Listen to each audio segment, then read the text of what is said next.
আমাদের এক্স নর গেট নিয়ে মাই ডিয়ার স্টুডেন্ট সবাই একটু মনোযোগী হও। এক্স নর গেট, কি নর গেট? এক্স নর গেট। তাহলে আমরা লক্ষ্য রাখি এই যে এক্সক্লুসিভ নর গেট কে সংক্ষেপে এক্স নর গেট বলে।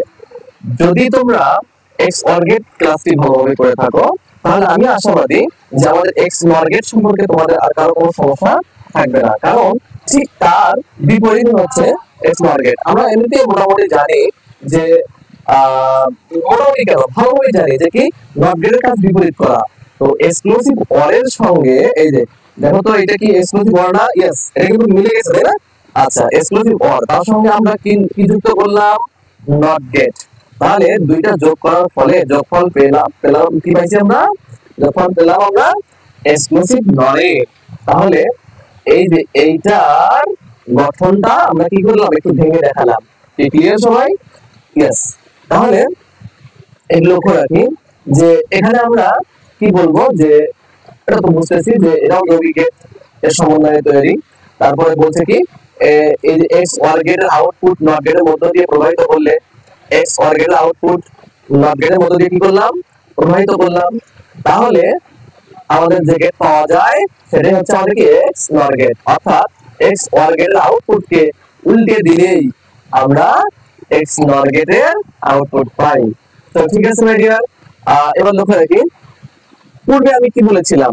বিজোড় সহগ ইনপুট হাই হলে আউটপুট হাই হয়। এবার ঠিক তার উল্টাটাই হবে। এবার জোড় সহগ ইনপুট হাই হলে অথবা লো হলে জোড় সহগ ইনপুট, ভালো করে মনে রাখি, জোড় সহগ ইনপুট হাই হলে অথবা লো হলে, হাই হলে কি জোড় সংখ্যক অথবা লো হলে জোড় সংখ্যক, আউটপুট কি হবে? হাই হবে। লোক তাহলে আমরা একটু দেখি লক্ষ্য করি যে দুই ইনপুট বিশিষ্ট একটি আমরা লজিক সিম্বলের মাধ্যমে এক্স নর গেটের আমরা বাস্তবতা যাচাই করি। তো এক্স নর গেটের আউটপুট দ্বিগত অধিক ইনপুট লাইন থাকে, একটি মাত্র আউটপুট লাইন থাকবে। এক্স নর গেটকে যৌগিক গেট এবং বিশেষ গেট বলা হয় আমরা জানি। তো এবার লক্ষ্য রাখি যে এই যে আমাদের সিম্বল আমরা আসলে সবাই জানি এটা পারবো। তো এই যে আমরা এখানে লক্ষ্য রাখি নাম কি? এটা সত্য সারণী। তো ইনপুট কি? এ বি, এই যে ইনপুট এ বি, আউটপুট কি?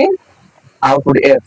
আচ্ছা, এই লক্ষ্য রাখি এ বি 0 0 0 1 1 0 1 1। প্রথম কন্ডিশনে লক্ষ্য রাখি 0 0 0 0 কি হবে? 1 হবে। কেন 1 হলো? কারণ এবার জিরোর জোড়া হয়েছে, দুইটা জিরোতে এক জোড়া জিরো হয়েছে। আচ্ছা, যার ফলে ফলাফল কি হয়েছে? 1 হয়েছে। আবার এখানে তাকাই, এই যে কি 1 1, এবার কার জোড়া হলো? 1 এর জোড়া হলো। 1 এর জোড়া হওয়াতে ফলাফল কি হলো? 1 হলো, অর্থাৎ হাই হলো। আর বাকি সকল অবস্থায় বা অন্যথায় আউটপুট লো। এই যে এগুলো হচ্ছে অন্য অবস্থা, এগুলো হচ্ছে আউটপুট অন্য অবস্থা, এগুলো লো। ক্লিয়ার বিষয়টা? ওকে, এবার আমরা তাহলে লজিক ফাংশনটা কিভাবে আসলো পারবো তো? দেখি এখান থেকে তবুও আরেকবার দেখে আসি। এই যে 1 1 প্রথম কন্ডিশন নেই, প্রথম কন্ডিশন সবাই প্রথম কন্ডিশন তাকাও। আচ্ছা, প্রথম কন্ডিশন কি বলছে? 0 0 তখন 1 হয়েছিল।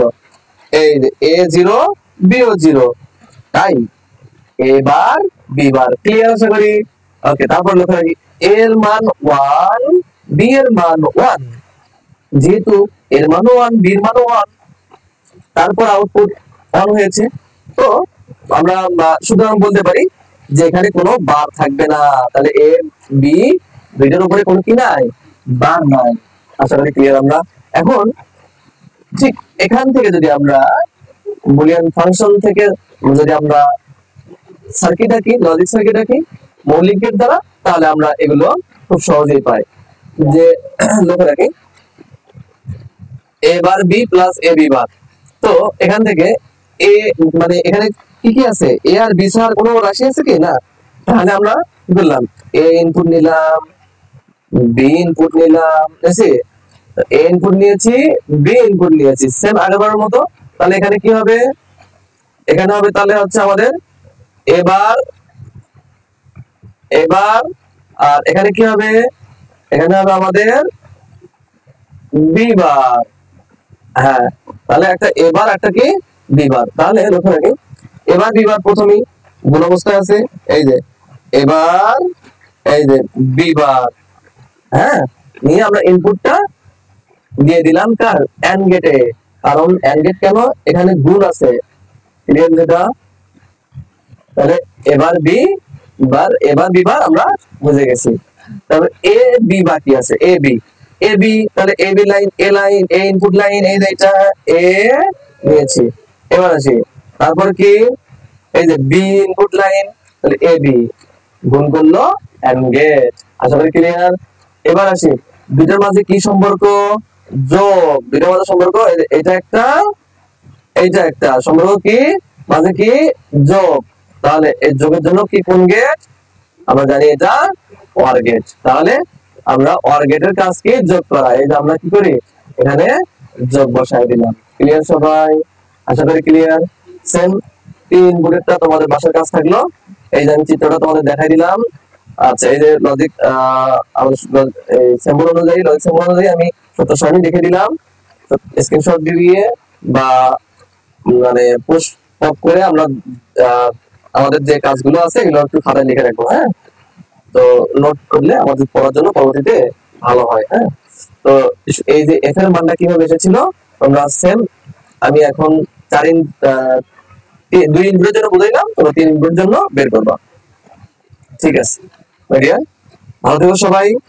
তো এই হলো আমাদের সর্বজনীন গেটের সম্পর্কে আলোচনাগুলো, বেসিক আলোচনাগুলো। তো অবশ্যই অবশ্যই প্রতিটা ক্লাস ধারাবাহিকভাবে দেখবে। ধারাবাহিকভাবে দেখলে আমি আশাবাদী সমস্যা থাকবে না, সমস্যাগুলো সমাধান খুব সহজেই হয়ে যাবে। ঠিক আছে, আল্লাহ হাফেজ।